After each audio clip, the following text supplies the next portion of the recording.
Hey everybody, I'm Garcia, and today I'm going to be taking a look at a card manipulation and timing game called Kashgar, Merchants of the Silk Road.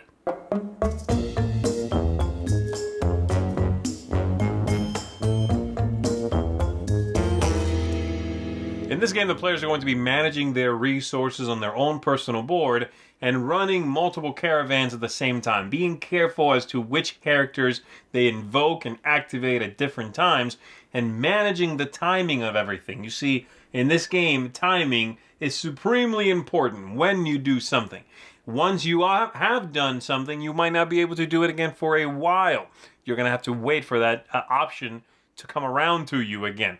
And so it's all about being careful of what you do and when. Let me show you what I'm talking about here. We're going to go to the board, show you the game setup, a little bit of its play, and then we'll come on back and I'll tell you what I think of it. The players are going to be racing to 25 victory points, and at the end of that last round, when someone gets to 25, whoever has the most at the end of that round is going to be the winner of the game.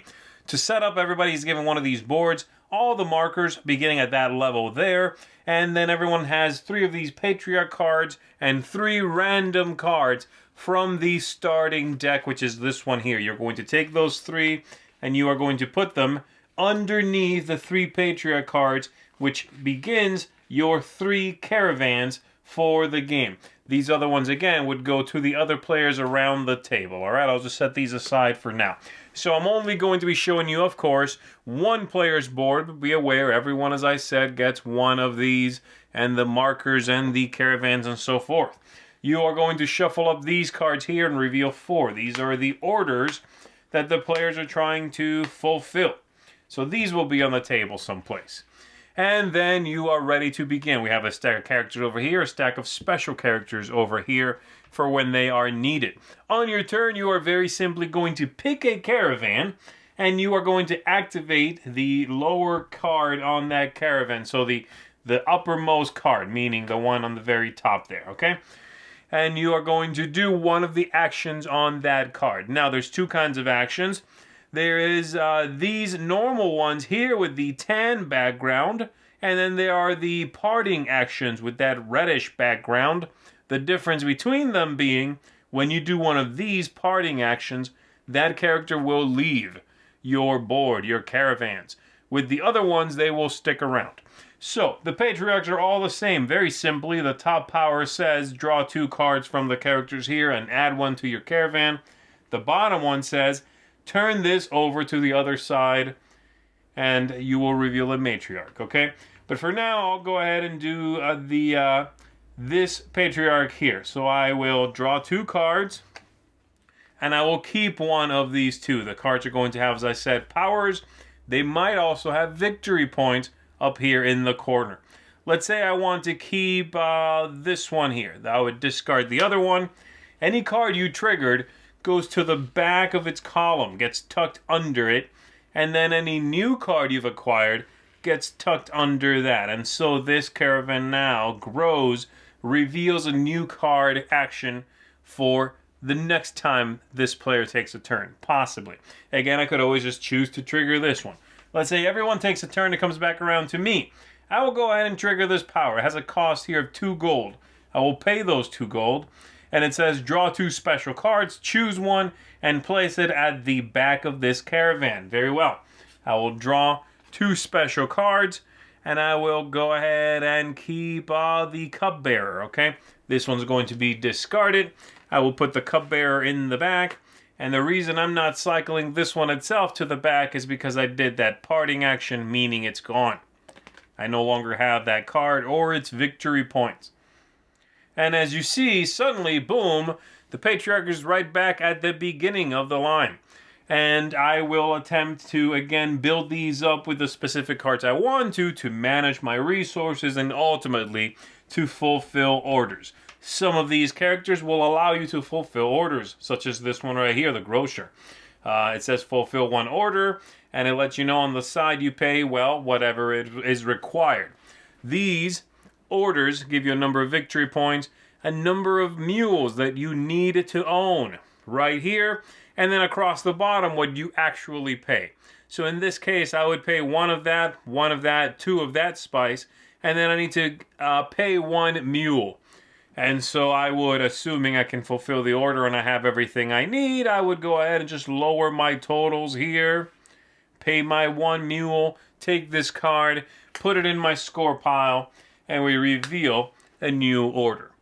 This is going to continue with you manipulating the caravans. Very much the heart of the game here is knowing how to manage this, watching out for it becoming too unwieldy, so that if you have a really great card, you won't see it for many, many turns because you have to cycle through everything.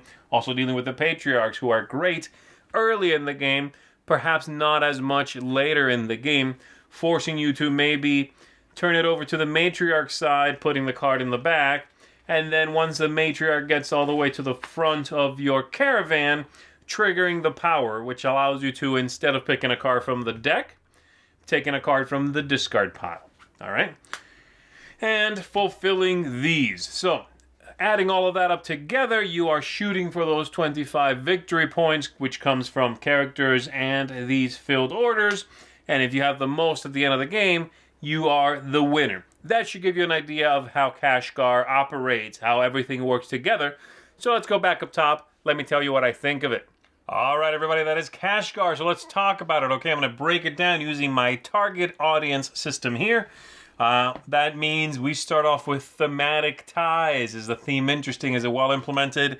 No. It is a really boring theme. It is just same old. Title is obtuse. It's one of those things that it just seems like an old tired sort of concept here. I don't find the game engaging anyway from that front. Maybe you do, and if so, that's fine. But for me personally, I find the theme to be pretty boring. Stick with me. This is not actually a negative review, okay? Aesthetics, component quality, artwork, things like that. Excellent. I love the artwork. I love the card quality. I like the player boards. I like the tokens that sit on that player board. Very good. The only thing I found a little bit sort of blah is the artwork on the missions, goals, whatever they are, the deliveries. But other than that, everything else I thought was very well done. Replayability. Does the game scale well, and does it give you new things to discover? Absolutely. There is so many. There's so many cards, special cards. There are so many different combinations you can choose to, to attack the game with. You can try to thin out one of your caravans to make it really efficient, so that you have just a couple of cards in there and you can trigger one, boom, the other one readies. Trigger that one, boom, the original one readies. So that's really cool. It kind of feels like thinning out your deck in a deck building game, right? But then you've got 3 of these going. It's kind of like 3 decks at once. And you can figure out how you want to tackle it all. If you can get that timing right, the engine building part of the game is just going to be singing, So replayability, I would say, is certainly there. Game length, is it interesting the whole time? Does it get repetitive? Anything like that? I would say the game lists 60 minutes on the box. I would say it's probably overly long by about 10 minutes. 10, 15 minutes. So yes, I do wish it was a little bit faster. I suppose that's an easy enough fix. I could always say, don't play to 25 points. Play to 22. I don't know. Whatever. But I did find it slightly long. Again, not hugely problematic. And there is a nice ramp-up effect at the end of the game. But it's there, Okay. Ease of play. Is it fiddly? Any extraneous rules?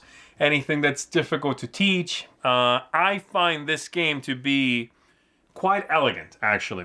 It's very clever, for one thing. Mechanically speaking, I found myself, there was another player in one of my games also, and we both found ourselves thinking, trying to come up with something to compare this to, and we were sort of stumped. This game feels original.